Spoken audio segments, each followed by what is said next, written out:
A brand new Daytona costs around 15,000 euros at retail. But of course it's near impossible to get one. But what if you could actually get a Daytona for a bit less than that?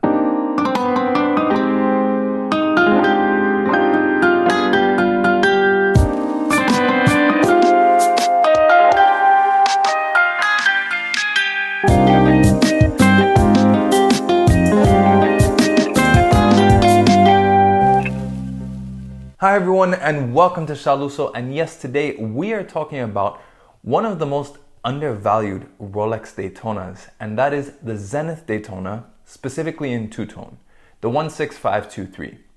Now the Zenith Daytona doesn't really need much of an introduction. It's the watch that saved the Daytona line.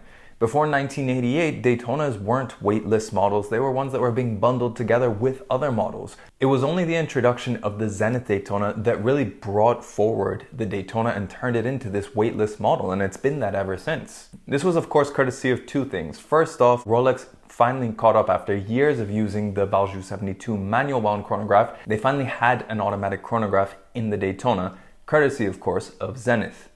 They took the Calibre 400 El Primero and slowed it down to 28.8, put in a new Breguet overcoil, as well as a ton of other changes to raise the power reserve to 54 hours and to make it much more reliable, at least to meet their standards. That, combined with a new design language which went virtually unchanged until 2016 when they introduced the ceramic bezel, set it up for success for now going on 3 decades.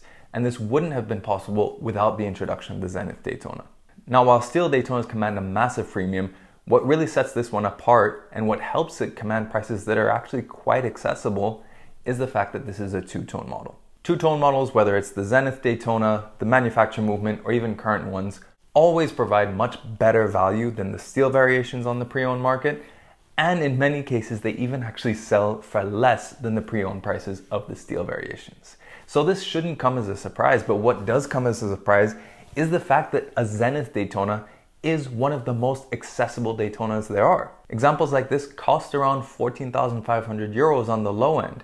Obviously condition will come into play, and you can even get into some of the 6-digit references when you start looking at the two-tone variations.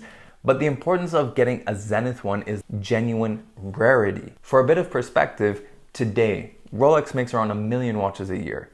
Zenith makes 24,000. And that's just today. If you think back to the 90s, Zenith's production capacity was so small that properly restricted how many of these Daytonas could be made. That's the reason why if you do a search for a steel 126500 LN, only released a bit over a year ago, you find around 290 listings on Chrono.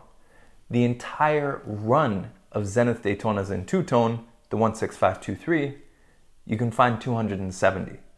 That gives you an idea of how much more rare this watch is compared to a current steel Daytona. This has genuine scarcity in a way that the current ones never will, because they are inherently made in much higher numbers than the ones that were restricted by the number of movements that Zenith could make and then sell to Rolex. So how can you tell one of these apart from one of the more modern variations? Well, there's a few telltale signs. The first one, and the most obvious one, is when you look for the running seconds. If you see the running seconds at 9 o'clock, it's a dead giveaway that this is a Zenith Daytona. If you take out the crown and set the watch, you'll also realize that it doesn't hack. Again, mechanical differences that you can easily tell, and those are thanks to the movement. Aesthetically, the big giveaway is the slimmer indices, and this is something they actually took on the newer generation and updated it to mirror the Zenith Daytona. A little bit of a nod to how important this watch is to the Daytona's history. And then the last thing, and this is really the only compromise in getting a Zenith Daytona versus a modern one, is of course the bracelet is going to be much more rickety compared to a modern, solid Rolex bracelet. This is the only compromise, but it does carry the advantage that it means the watch is also a little bit lighter on the wrist compared to the heavier ones that have full solid gold links. And both the new and the old generations carry the advantage of having 20mm lugs.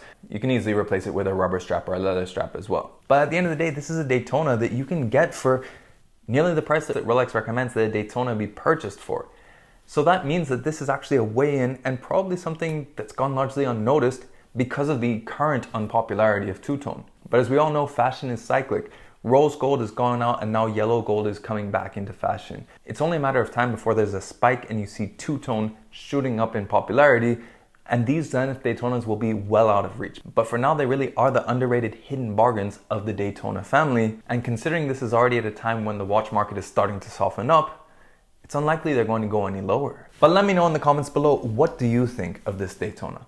If you were in the market for a Daytona, would you consider one of these? And if so, which dial option would you go for? I'd love to know your thoughts in the comments below. Of course, if you like this video, then make sure you like it and share it. If you want to see more pictures and infographics about watches, then make sure you follow me on Instagram at Shaluso. If you want to see more videos of watches, then make sure you subscribe to the channel and hit that notification bell as well so you know when the next video comes out. And if you want to see more Rolex content, then make sure you check out my Rolex playlist for all of my latest videos about Rolex.